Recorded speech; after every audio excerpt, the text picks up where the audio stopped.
दुधी भोपळ्याची भाजी म्हणलं की तुमचं पण तोंड वाकडं होतं का? पण एकदा अशा पद्धतीने बनवलेली तुम्ही भाजी बनवूनच खावा बरं का. खूप टेस्टी लागते.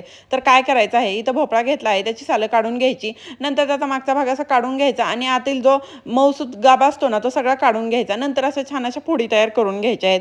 कट केलेली फोडी एका भांड्यात काढून ना पाणी ओतून ठेवून द्यायचं. नंतर तूर डाळ घेतली आहे, ती सुद्धा भिजत घालायची.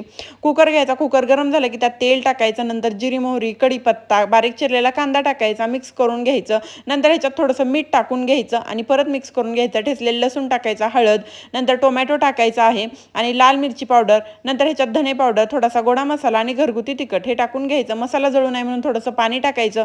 कोथिंबीर टाकून घेतली आणि कसुरी मेथी टाकायची. आता चिरलेला भोपळा ह्याच्यात टाकून घ्यायचा आणि ना भिजत घातलेली डाळ सुद्धा टाकायची आणि मिक्स करून घ्यायचं. आता ह्याच्यात पाणी जास्त टाकायची अजिबात गरज नाही. 1 वाटी एवढंच पाणी ह्याच्यात टाकून घ्यायचं आहे.